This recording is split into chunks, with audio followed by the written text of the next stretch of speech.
오늘 말씀은 베드로후서 1장 1절로 11절 말씀입니다. 오늘부터 며칠 동안 베드로후서를 하는데요. 베드로후서는 베드로전서와 함께 공동서신이라는 제목으로 묶입니다. 이 공동서신이라는 것은 바울서신 이외에 많은 저자들이 기록을 했다. 그래서 공동이라는 말이 좀 어울리지는 않는데, 그래서 한 명의 저자가 아닌 여러 사람이다. 예를 들면 이 공동서신에는 베드로전후서, 요한 1, 2, 3서, 유다서, 야고보서 이런 것들이 들어갑니다. 그래서 이 공동서신이라고 하는데, 학자들 중에는 이 공동서신과 바울서신의 차이점을 말하는 분들이 많아요. 바울서신은 칭의를 중심으로 이야기를 한다. 그 말이 꼭 맞는 건 아니에요. 갈라디아서나 로마서 같은 데는 칭의가 중심 메시지로 나오기는 하죠. 그렇다고 해서 칭의만 말하는 건 아니에요. 바울서신에서도 칭의와 함께 삶의 문제를 이야기를 하고 다 합니다. 그러나 좀 그 뉘앙스가 칭의 쪽이 더 많이 강조가 된다는 거죠. 그러나 갈라디아서나 로마서 이외에 에베소서 같은 데는 교회를 강조하고, 골로새서는 그리스도의 충만을 강조하고, 빌립보서는 잘 아시는 것처럼 그리스도 안에서의 기쁨을 많이 말을 하고, 여러 가지로 좀 차이가 있습니다. 고린도 전서 후서 같은 데는 바울 개인의 이야기나 고린도 후서, 고린도 전서는 교회 문제들을 많이 이야기를 하고, 그렇게 하지만 사람들이 느끼는 것이 칭의를 많이 말한다라고 느끼는 거죠. 그에 비해서 공동서신은 세상과의 관계를 많이 말한다라고 이야기를 해요. 그래서 바울서신은 율법주의자들이 그 어떤 반대쪽에 있는 거라면, 공동서신은 로마라는 세상이 반대쪽에 있어서 세상과의 관계에 대하여 더 많이 집중을 한다라고 그렇게 봅니다. 일리가 있는 말이죠. 그러나 그것이 100% 옳은 건 아니라 그 말이에요. 왜냐하면 바울서신에서도 세상 이야기를 하니까. 갈라디아서 같은 데 보면은 세속의 욕망에 대한 이야기를 하죠. 성령의 소욕과 육체의 소욕 이야기를 하면서 그런 이야기도 하고 그렇습니다. 어쨌든 학자들의 견해 중에 그런 것이 있다. 참고가 돼요. 세상에서 어떻게 살 것인가 하는 문제를 다루고 있기 때문에 그렇습니다. 그래서 베드로전서 같은 경우에는 선한 양심을 많이 이야기를 하고 그럽니다. 그런데 이 베드로후서는 그 주제가 뭐냐 할 때 교회 속에 들어온 세상에 대한 이야기를 하는데, 세상 속의 교회도 중요하지만 그 세상이 교회 속에 들어와 있다는 거죠. 어떤 형태로 들어와 있느냐 하면 거짓된 가르침이라는 형태로 들어와 있다 하는 것이 베드로후서가 지적하는 겁니다. 이 거짓된 형태로 들어와서 뭐를 하느냐 하면 거짓된 말씀, 교훈이죠. 그리고 재림에 관한 거짓된 이야기, 이런 것들이 주 내용이에요. 그래서 베드로후서를 전체 구성을 살펴보면, 먼저 1장 1절로 2절은 인사말입니다. 그리고 3절서부터 11절, 오늘 본문이죠. 여기는 신앙의 출발과 목적, 그리고 그 과정 중에 우리가 더욱 힘써야 할 것이 무엇인가, 이런 것들을 말하고 있는 그런 내용입니다. 요거는 이제 좀 이따가 살펴보도록 하겠습니다. 신적인 성품을 향하여 가는 단계를 이야기를 합니다. 그리고 베드로후서 1장 12절로 15절, 이게 이제 중요해요. 이 부분은 베드로후서를 쓴 이유를 말을 하는데, 베드로후서는 특이해서 이 서신을 쓴 이유가 두 군데 나옵니다.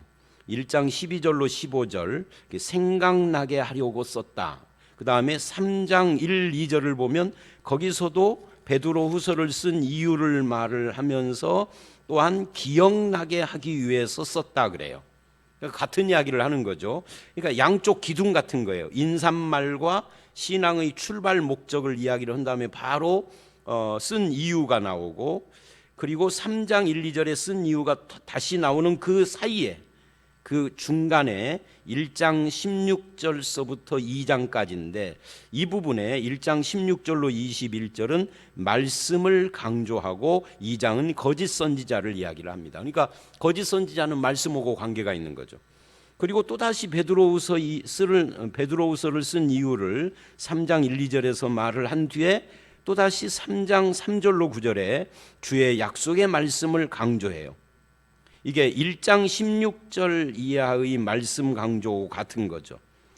그러면서 3장 10절로 13절의 마지막으로 주님의 날 이야기를 하고 14절 이하에 힘쓰고 삼가고 자라가라 하고 마무리를 합니다. 근데 이제 2장의 거짓 선지자들은 윤리적인 부패, 이 부패한 행실이 핵심입니다.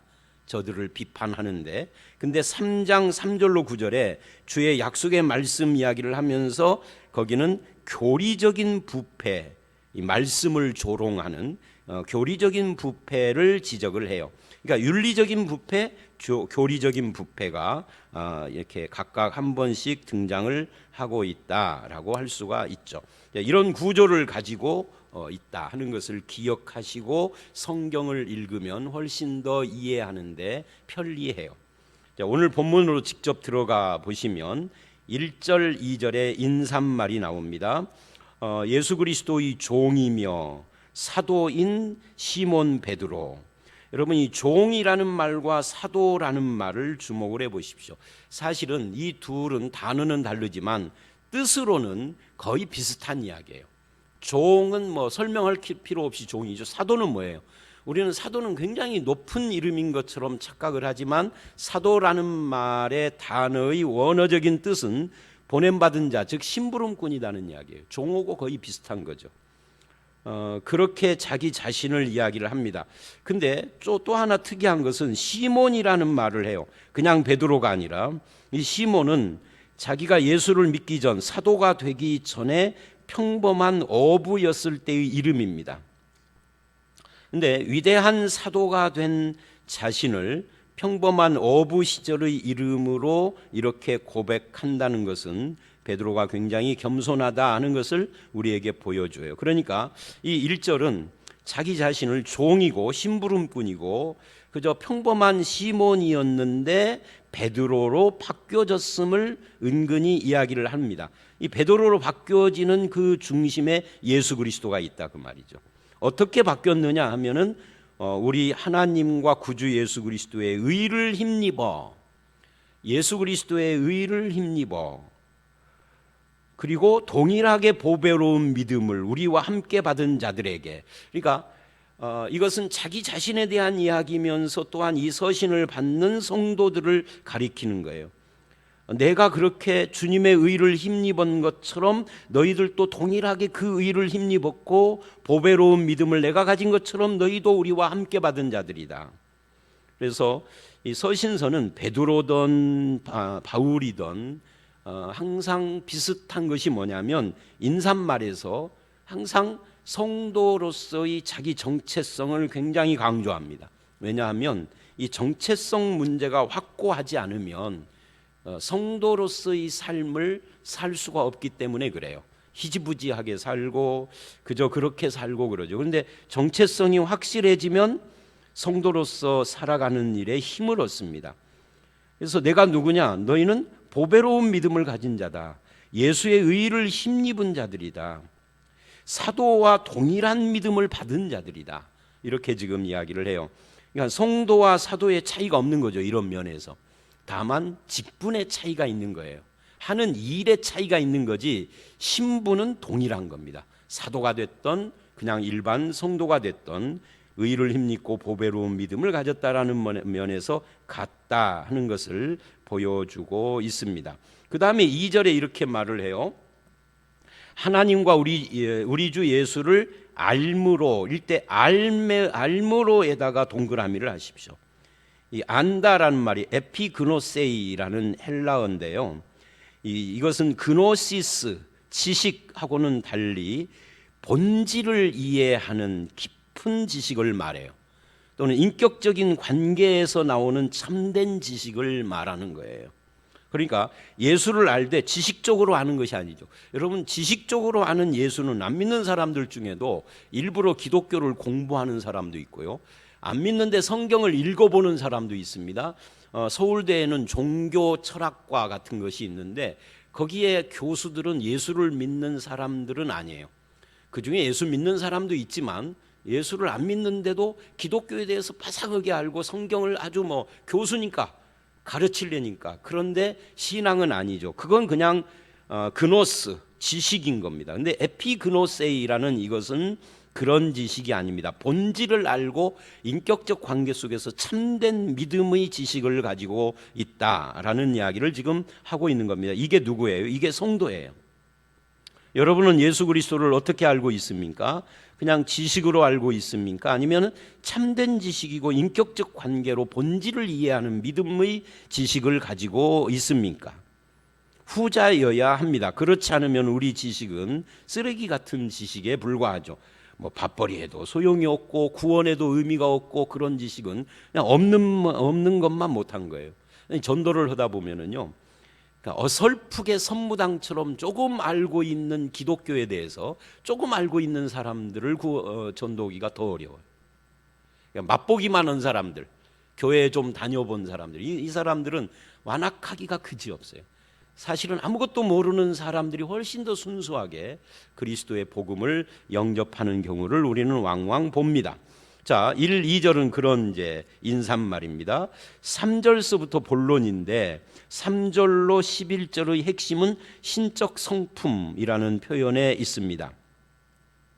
하나님께서 우리에게 주신 것이 무엇인가 하는 내용과 그것을 어떻게 주셨는지 방법, 통로와 그것이 우리에게 어떤 의미가 있으며 약속, 왜 주셨는가 하는 목적, 방향, 이런 것들이 이 3절로 11절에 다 나와요. 우선 3절을 보면 그의 신기한 능력으로, 방법이죠, 생명과 경건에 속한 내용이죠, 모든 것을 우리에게 주셨으니, 여기 주셨으니에다가 밑줄을 하십시오.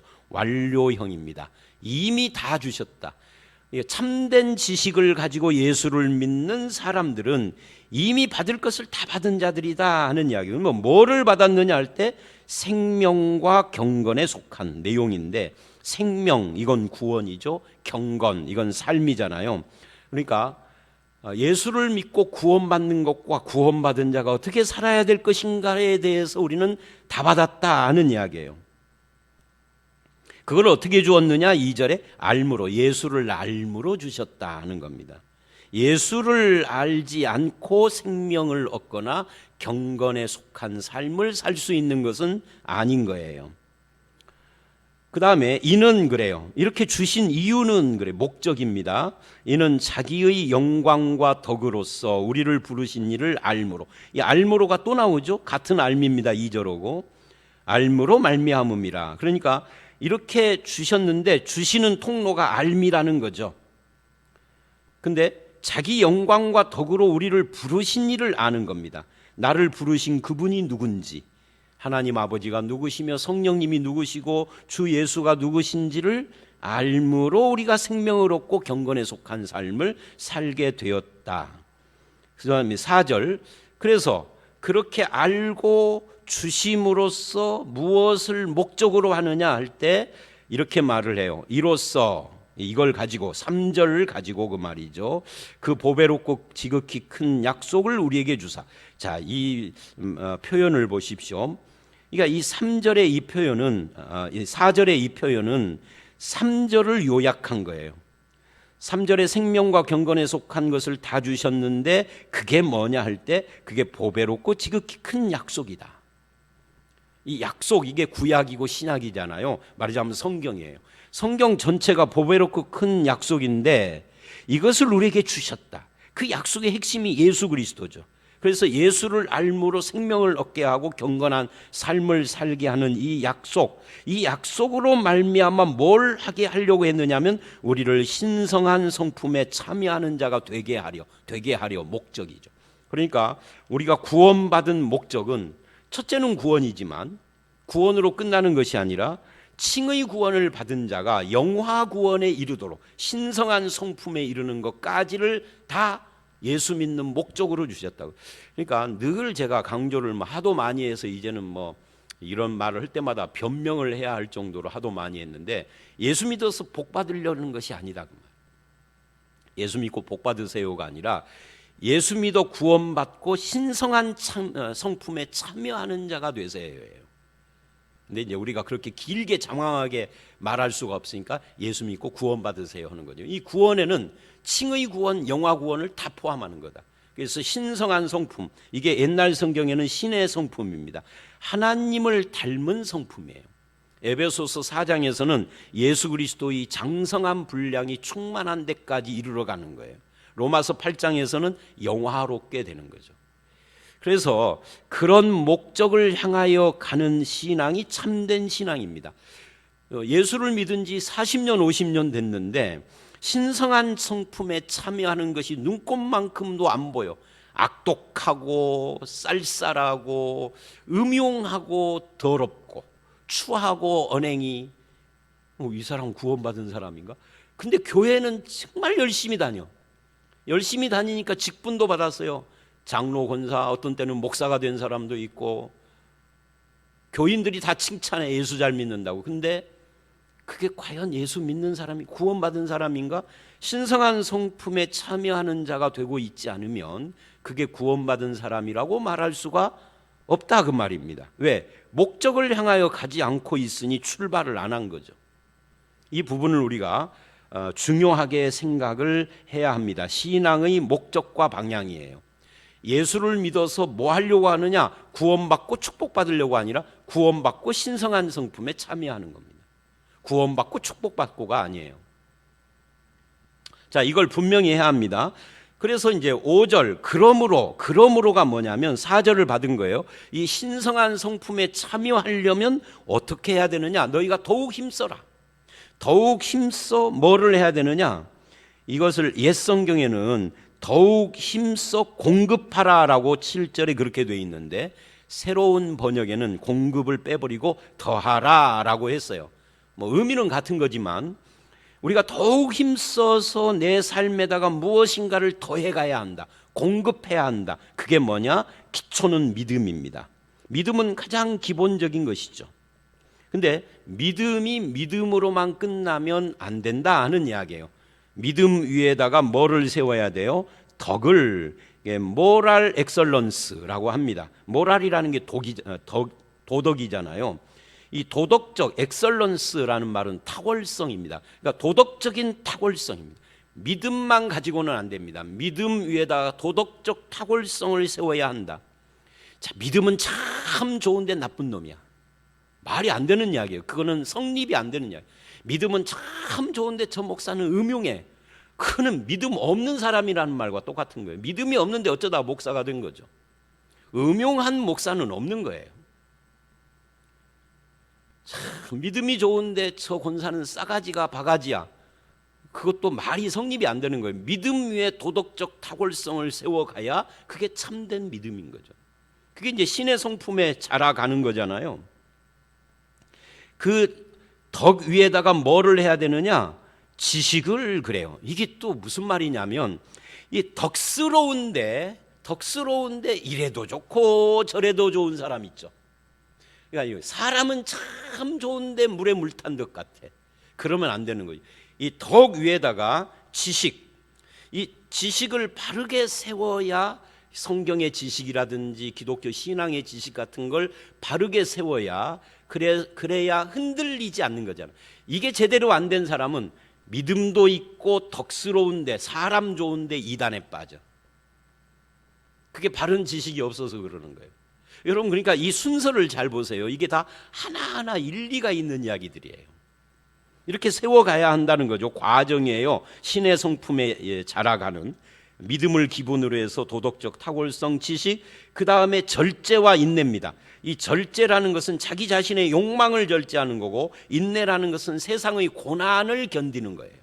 그러니까 내적인 것, 외적인 것을 말하는 거죠. 내적으로는 잘 견디는데 외적 고난에 흔들리는 사람이 있어요. 외적 고난에는 잘 견디는데 내적으로 늘 마음이 왔다 갔다 하는 사람이 있어요.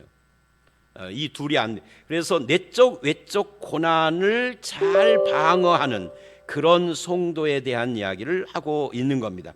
거기에다가 경건과 우애와 사랑. 경건이라는 게 뭐예요? 하나님 앞에서 하나님을 닮고 하나님의 존재를 인식하는 거예요.